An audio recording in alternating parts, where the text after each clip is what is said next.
Hello my dear students, welcome to VPIC online classes. How are you all? I hope you are very well.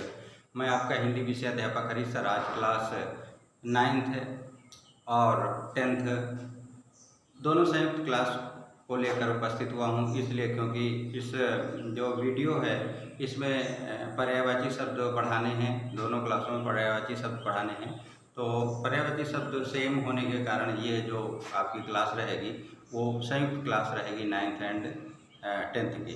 तो आइए देखते हैं हमारे जो पर्यायवाची शब्द हैं वे कौन कौन से पर्यायवाची शब्द हैं जिन्हें हम लोगों को पढ़ना है और जो हमारे पाठ्यक्रम में हैं, जो इम्पॉर्टेंट हैं, जिनके द्वारा हम पढ़ करके अच्छे नंबर गेन कर सकते हैं।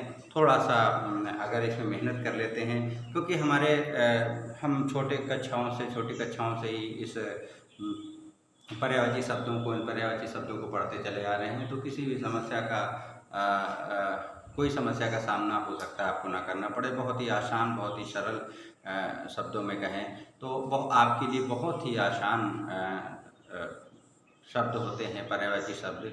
इसमें बहुत ज़्यादा कठिनता का अनुभव नहीं होना चाहिए।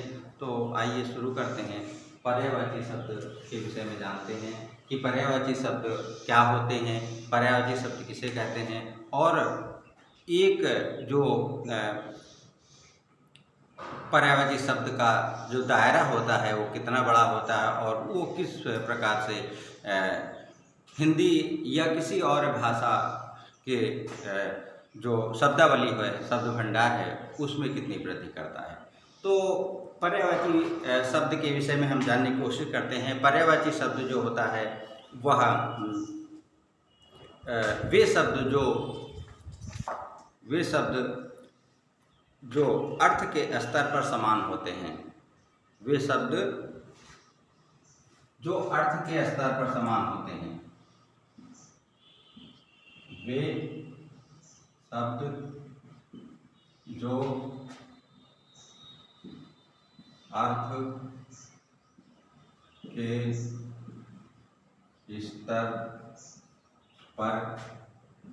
के स्तर पर समान होते हैं,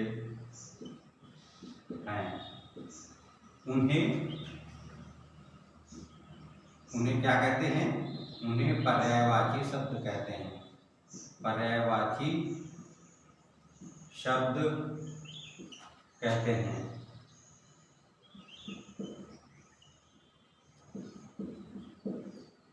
अब यहाँ पर ध्यान देने वाली बात है कि वे शब्द जो अर्थ के स्तर पर समान होते हैं उन्हें पर्यायवाची शब्द कहते हैं। किस प्रकार से शब्द अर्थ के स्तर पर समान होते हैं? जब कोई अनेक शब्द होते हैं, वे जो शब्द हैं एक ही अर्थ को ग्रहण करते हैं, एक ही अर्थ की तरफ इंगित करते हैं, उन्हें हम पर्यायवाची शब्द कहते हैं। जैसे हम घर के लिए ले लें कि घर के लिए हम जैसे गृह, सदन, आलय आदि शब्दों का प्रयोग करके हम एक ही अर्थ देते हैं। एक ही उसका अर्थ एक ही होता है, उसका अर्थ घर ही होता है। किसी भी रूप में, चाहे उसे आलय कहें, चाहे उसे सदन कहें, चाहे उसे गृह कहें, ये सभी जो शब्द हैं एक ही अर्थ प्रदान करने के कारण वे पर्यायवाची शब्द कहलाते हैं। वे शब्द जो अर्थ के स्तर पर समान होते हैं। अर्थ के स्तर की बात हो रही है। शब्द अलग अलग हो सकते हैं लेकिन अर्थ उनका एक ही होगा। जब एक ही अर्थ होगा, भिन्न भिन्न शब्दों का एक ही अर्थ होगा, एक ही मतलब होगा, एक ही मंतव्य होगा, तो वे शब्द क्या कहलाते हैं? पर्यायवाची शब्द कहलाते हैं। आप लोगों ने पिछली कक्षाओं में ये जाना या फिर नहीं जाना, नहीं पढ़ा, इसके विषय में नहीं जाना, लेकिन आप यहाँ पे जान लीजिए कि जब भिन्न भिन्न शब्द होते हैं, अलग अलग जो शब्द होते हैं, वे एक ही अर्थ को बताते हैं, एक ही अर्थ, समान अर्थ का पर्याय होते हैं, एक ही अर्थ के विषय में हमें बताते हैं। उसका अर्थ समान होता है, भिन्न भिन्न शब्द तो होते हैं लेकिन उसका अर्थ एक ही होता है, उसे हम पर्यायवाची शब्द कहते हैं। तो पर्यायवाची शब्दों में देख लेते हैं किस प्रकार से पर्यायवाची शब्द के भिन्न भिन्न अर्थ होते हैं। तो पहले आग से शुरू करते हैं। पहला जो पर्यायवाची शब्द है वह आग है। अगर आग शब्द आ जाता है तो आग का जो पर्यायवाची शब्द हैं वे लिख सकते हैं यहाँ पर अग्नि। जैसे अग्नि यहाँ पे लिखा तो अग्नि क्या है, तत्सम रूप है, लेकिन ये अग्नि का मतलब आग ही होता है। अग्नि का मतलब आग ही होता है। अब यहाँ आग जो है वो तद्भव शब्द है, अग्नि जो है तत्सम शब्द है, लेकिन दोनों का अर्थ सेम है, दोनों अर्थ के स्तर पर समान है, इसलिए यह दोनों पर्यायवाची शब्द हैं। अग्नि हो गया, पावक हो गया, अग्नि हो गया और पावक हो गया, उसके बाद अनल हो गया, अनल हो गया और हुतासन हो गया, हुतासन हो गया। ये जो शब्द हैं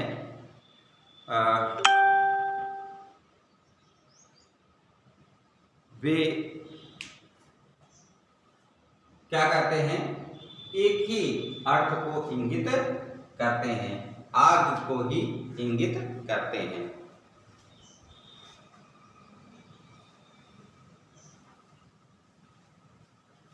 इसके अलावा और भी शब्द हैं, जैसे अमृत,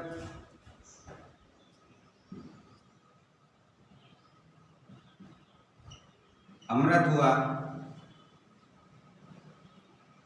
अमृत का पीयूष हो गया, अमृत का क्या हो गया, पीयूष हो गया। और यहाँ पर पीयूष के अतिरिक्त सुधा,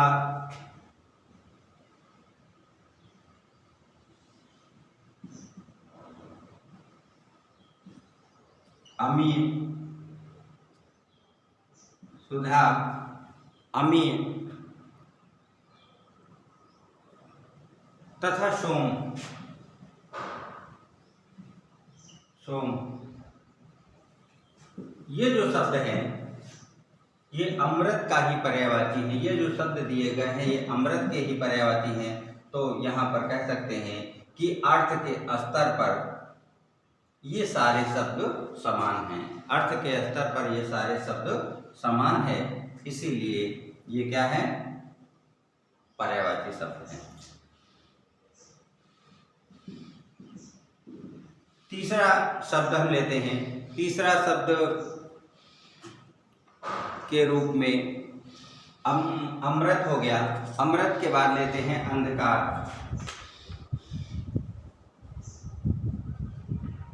अंधकार लेते हैं। अंधकार शब्द का पर्यायवाची होगा अंधेरा, अंधेरा होगा।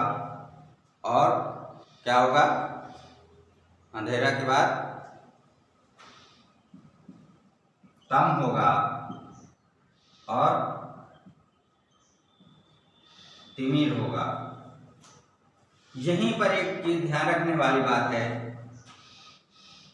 कि जो गलतियां हम लोगों से अनायास हो जाती हैं वो रात और अंधेरा की पर्यायवाची जो है वो हम एक जैसी ही लिख देते हैं। ये हमारी गलती होती है और ये हमें लगता है कि अंधकार का जो पर्यायवाची है वो रात का भी है और रात की पर्यायवाची में हम अंधकार की पर्यायवाची लिख देते हैं। तो ये शब्द बहुत ही महत्वपूर्ण है, ये पर्यायवाची बहुत महत्वपूर्ण है, ये इम्पोर्टेंट है, क्योंकि इसमें अक्सर हम लोग गलतियां कर देते हैं। रात की पर्यायवाची अलग होती है, इसकी पर्यायवाची रजनी होती है, रजनी, निशा, यामिनी। रात की पर्यायवाची रजनी, निशा, यामिनी आदि जो शब्द होते हैं वे रात के पर्यायवाची होते हैं। रजनी, निशा, यामिनी, या फिर इसमें और हम लिख सकते हैं विभावरी, विभावरी। ये जो शब्द हैं ये रात के पर्यायवाची हैं। इसी प्रकार से एक और बहुत ही इम्पोर्टेंट शब्द समूह है जिसे हम अक्सर गलत कर देते हैं, वह है कमल और पुष्प। कमल और पुष्प की जो पर्यायवाची है वह अक्सर हमसे गलत हो जाती है, हम लोगों से गलत हो जाती है।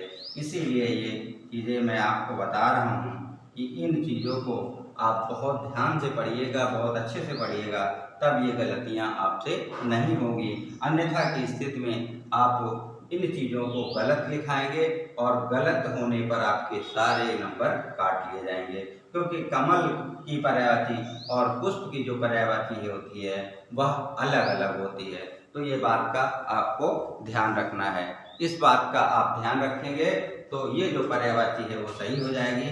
कमल की जो पर्यायवाची होती है वह होती है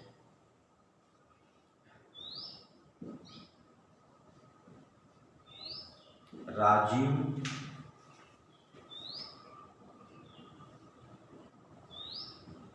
पंकज, नीरज और जलज। राजीव, पंकज, नीरज और जलज। पंक माने कीचड़ होता है, अज माने उत्पन्न, जो कीचड़ से उत्पन्न होता है वो कमल होता है। नीर मीन्स होता है जल, अज मीन्स होता है उत्पन्न होने वाला, अर्थात जो जल से उत्पन्न होता है उसे कमल कहते हैं। जल मीन्स होता है पानी, अज माने उत्पन्न होने वाला, जो जल से उत्पन्न होता है उसे कमल कहते हैं।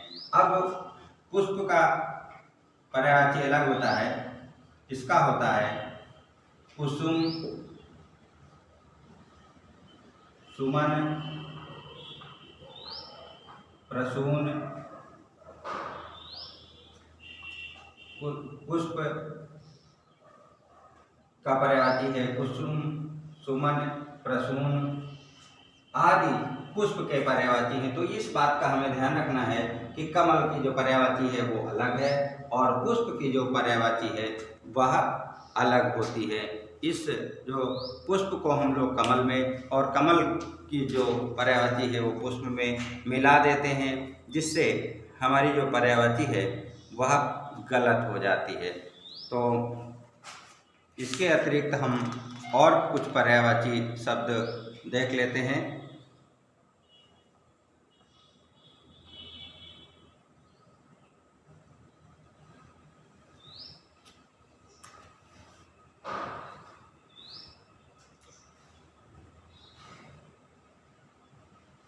यहाँ पे हम फूल भी लिख सकते हैं। इसके अतिरिक्त और पर्यायवाची हम देखते हैं, जैसे चंद्रमा की पर्यायवाची और चांदनी की पर्यायवाची, ये बहुत ही महत्वपूर्ण है, ये इम्पोर्टेंट है, इसमें भी हम लोग गलतियाँ कर देते हैं। चंद्रमा की जो पर्यायवाची होती है उसे शशि, मयंक और राकेश, ये चंद्रमा की पर्यायवाची है। लेकिन चांदनी की पर्यायवाची जो है वह अलग होती है। चांदनी की जो पर्यायवाची होती है वह होती है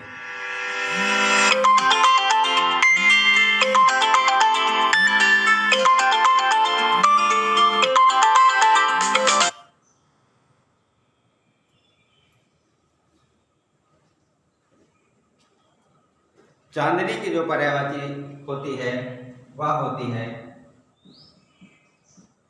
चंदनिया। चांदनी की पर्यायवाची होती है चंदनिया होती है।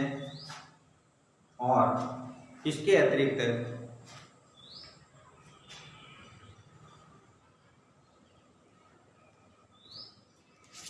जो और पर्यायवाची होती हैं वो मैं आपको बता देता हूँ।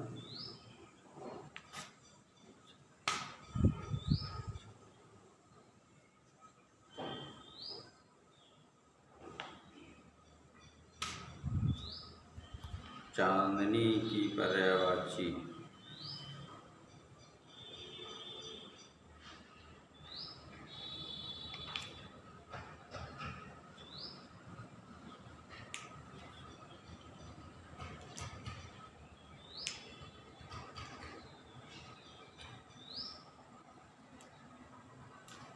चांदनी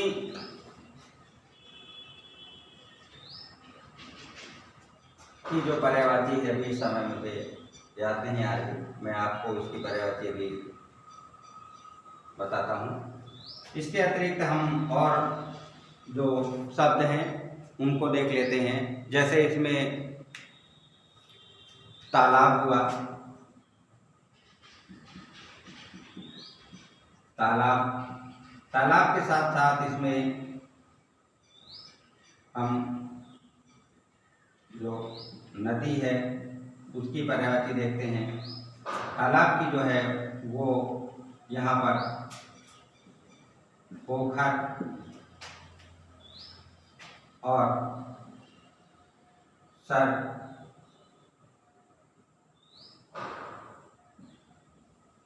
और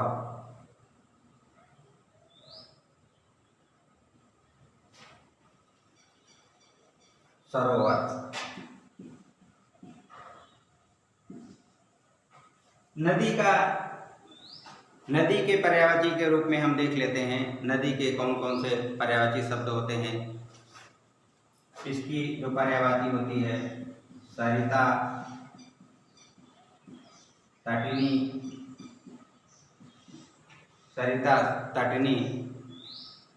तथा तरंगड़ी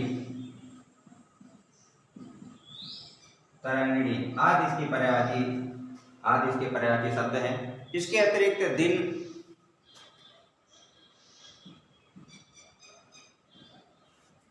दिन का जो पर्यायवाची है और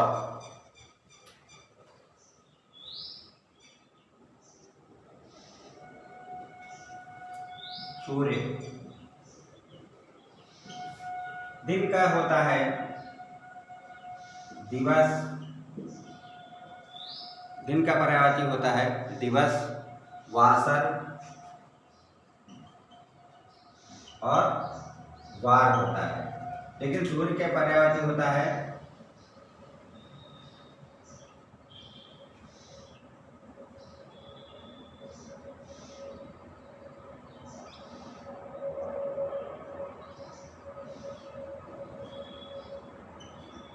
दिनकर,